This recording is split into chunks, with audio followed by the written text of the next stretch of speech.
अभी India has become the fourth largest economy and आप यही बता रहे थे जब आप आए थे यहाँ पर। तो क्या ऐसा हुआ and what do you think अभी इंडिया को अगर थर्ड लार्जेस्ट इकोनॉमी बनना है तो क्या-क्या स्टेप्स लेने पड़ेंगे? तो अभी तक जो पिछले 10-11 सालों में हुआ है, खास करके जो मोदी गवर्नमेंट ने जो रिफॉर्म्स लाए हैं, ये उसी का नतीजा है कि हमने कंसिस्टेंटली 6.5% प्लस ग्रोथ रेट की है इतने साल तक। और उसकी वजह से यहाँ तक हमारा जो एनुअल जीडीपी है, एनुअल आउटपुट जो है, इकोनॉमिक आउटपुट, इस स्तर तक आ गया है।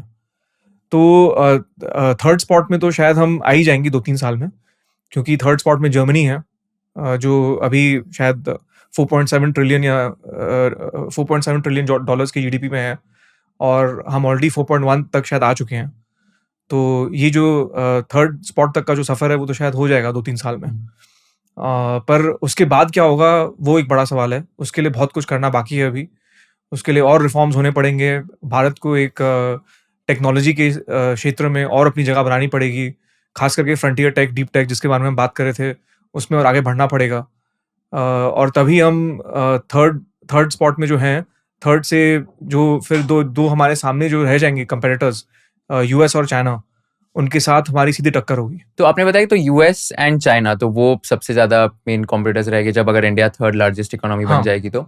एंड अगर अभी के जियोपॉलिटिकल सिचुएशन की बात करें and relationship of India with all the major countries and even the neighbouring countries, तो अभी इंडिया के कैसे रिलेशनशिप्स हो रहे अलग अलग कंट्रीज के साथ एंड इसमें से कौन से कंट्रीज के साथ उनको रिलेशनशिप स्ट्रेंथन करने चाहिए to like let's say become the third largest economy? तो अभी सारे विश्व में अगर देखें तो मेरे हिसाब से खाली 4 ऐसे देश हैं जिनको सॉवरेन कहा जाता है, जो जो अपने आप में एक ट्रू सॉवरेन है। वो होंगे यूएस, चाइना, रशिया, और 4 जो हैं, चौथे में आएगा शायद ईयू। एक तरह से अगर ईयू को पूरी तरह से एक ब्लॉक जैसे देखा जाए तो वो जो 4 जो रीजन्स हैं, कंट्रीज हैं, उनको 4 सॉवरेन्स कहा जाएगा। और फिर है भारत, ऑब्वियसली। तो भारत हमेशा अपने आप में एक ऐसी नीति रखा है जो सेल्फ रिलायंस के बारे में बात करता है, जो हम किसी के पक्ष में नहीं रहते हैं, किसी के साथ अलायंस नहीं करते हैं। शुरू से हमारा ये एक स्टैंड रहा है कि we not aligning with anyone formally, no treaty alliances. तो ये एक बहुत ही छोटी ग्रुपिंग है जो अपने आप को ऐसे एक सॉवरेन कह सकती है। और मेरे हिसाब से बाकी सारे जो देश हैं वो कहीं ना कहीं ये बाकी जो 4 देश हैं, इनमें से किसी के अम्ब्रेला में आते हैं, किसी के पक्ष में आते हैं। और शायद कोई भी ऐसा देश नहीं जो बोल सकता है कि हम लोग ट्रूली इंडिपेंडेंट हैं। तो इसमें अपनी जगह बनाना और उसमें टिके रहना एक कोई सामान्य बात नहीं है। और हम उसी की तैयारी कर रहे हैं कि हम आज तक जैसे रहे हैं, we have been truly independent and truly on a own kind of trajectory. We want to stay that way. तो उसके लिए जैसे मैंने कहा, हम चौथे नंबर पे तो आ जाएंगे, आ चुके हैं, और फिर तीसरे नंबर पे भी आएंगे जब जर्मनी के आगे हम जाएंगे कुछ सालों में।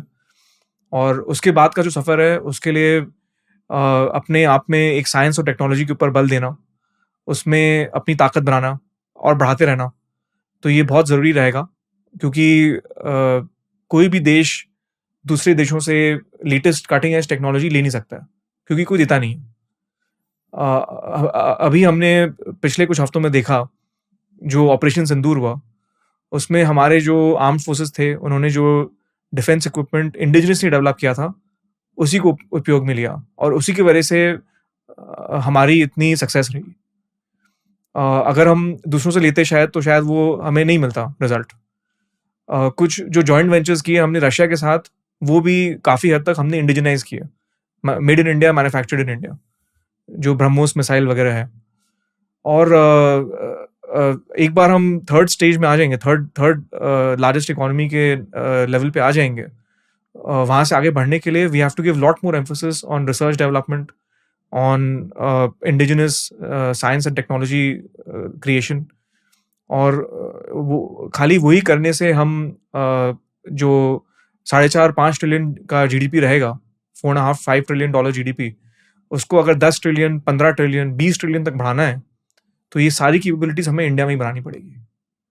और जो ये कर पाएगा, वही सारे विश्व में अपनी जो पावर है, अपनी जो स्टैंडिंग है, उसको टिका पाएगा और उसको आगे और विस्तार कर पाएगा। If you learned something new from this video, do share it with your friends and subscribe to this channel so that we can bring you the best content possible. Also, if you want to watch this entire episode, click on the link in the description box and you can go to Kushal Lodha YouTube channel and watch the entire podcast episode. Thank you so much for watching this and have an amazing day.